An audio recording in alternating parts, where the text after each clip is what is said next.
Baik pemirsa, masih bersama kami di Hidup Sehat. Tadi kita sudah melihat tayangan tentang hormon manusia. Yes. Nah, salah satunya yang penting bagi wanita adalah estrogen. Yang Hormon sudah kita bahas estrogen. sebelumnya, Dokter Alin. Yep. Nah, apa sih yang akan kita lakukan kalau misalnya memasuki masa premenopause, apalagi wanita ya, sering Yes, betul marah, sekali. libido menurun. Nah, apa yang bisa dilakukan, Prof? Yes. Masih bersama kita Profesor Dr. Wiweko, spesialis obstetrik ginekologi.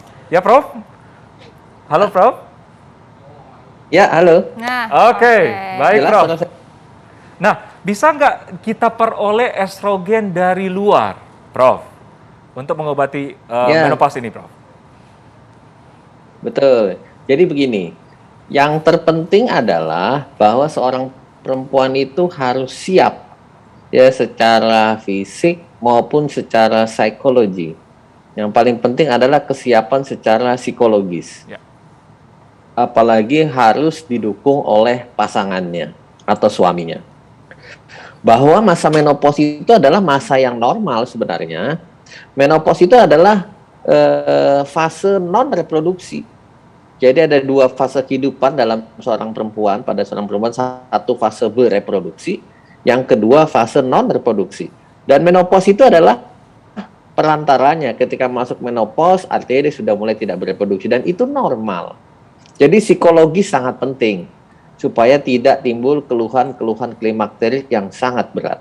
Yang kedua tentu lifestyle, gaya hidup sehat, ya cukup olahraga, diet yang baik, tinggi serat, tinggi protein, rendah karbohidrat, rendah lemak, ya memakan mikronutrien, vitamin, cukup hidrasi, cukup istirahat. Saya kira ini penting sekali. Oke. Ya, lifestyle, gaya hidup. Baru yang ketiga adalah bila diperlukan. Bila diperlukan dan bila dirasa sudah amat sangat mengganggu, maka baru diberikan obat-obatan. Obatnya apa? Banyak. Obatnya mulai terapi hormonal. Terapi hormonal itu artinya kita berikan estrogen, terapi suportif ya, ada pemberian kalsium, pemberian vitamin D, pemberian suplemen yang lain, begitu. Ada juga pemberian phytoestrogen, estrogen yang berasal dari tumbuh-tumbuhan. Jadi kira-kira komponen dari penanganan pada saat menopause adalah seperti itu, Sandra. Oke, Baik, Prof. Ini pasti banyak sekali ya, Prof ya, yang ingin Prof ya, yang ingin bertanya nih, Prof, mengenai Iya.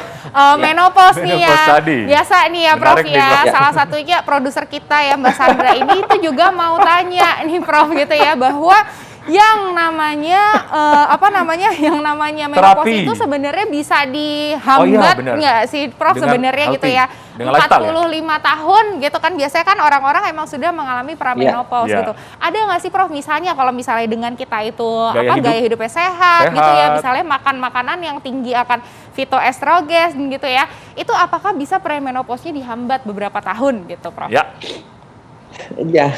ini harapan Jadi semua begini. orang nih. Pada prinsipnya perempuan itu akan memasuki masa menopause rata-rata itu usia 49 sampai 51 tahun. Ketika jumlah sel telur di dalam ovarium itu sudah habis lah.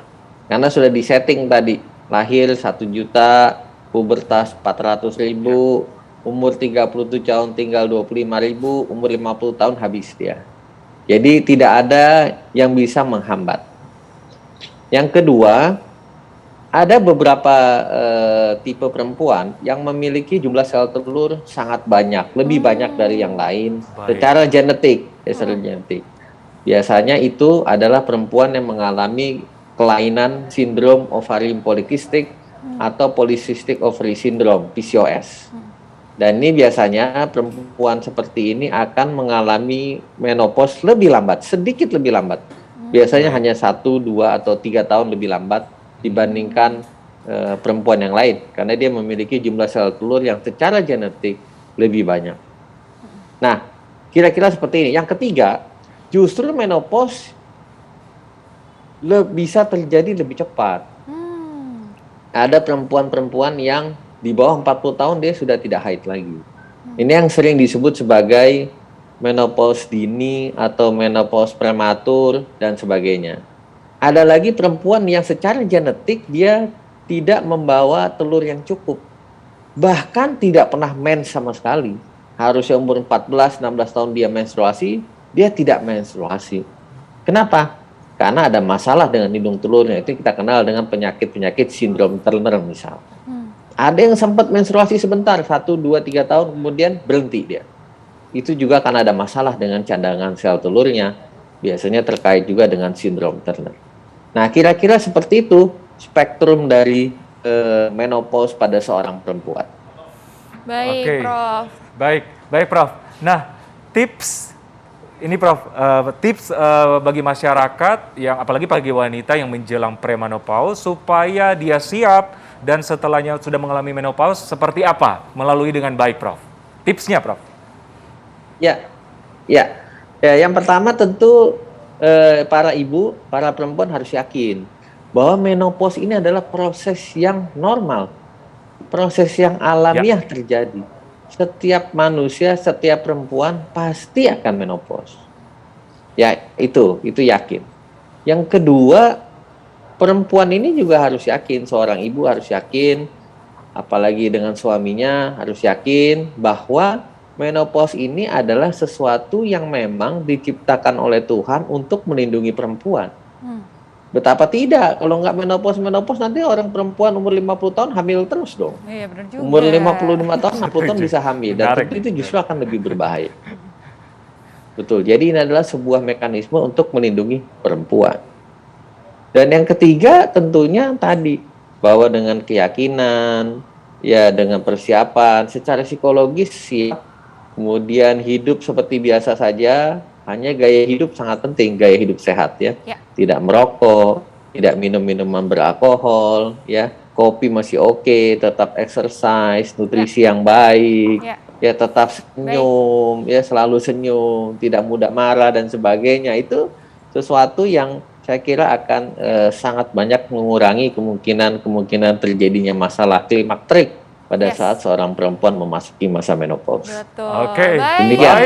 Wah, lengkap sekali ya informasinya ya. Dari kita tadi sudah mengenal ya kan mengenai tentang masa pramenopause, terus juga kita juga sudah mengenal nih ya apakah nanti apa yang harus kita tanggulangi gitu ya. Wah, terima kasih banyak ya Prof. Terima kasih Prof, waktu Karena kita kita sudah sangat terbatas gitu ya.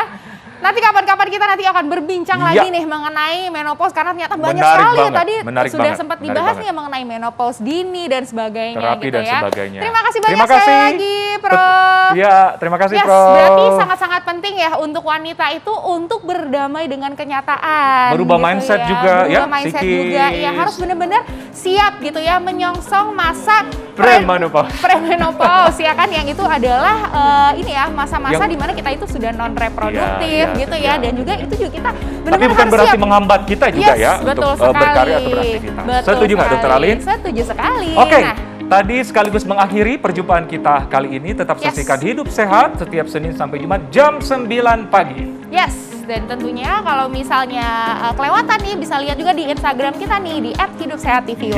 Yes, betul sekali. Saya Dr. Ekles. Dan saya juga Dr. Renita Arlin. Indonesia Hidup sehat. Bye-bye.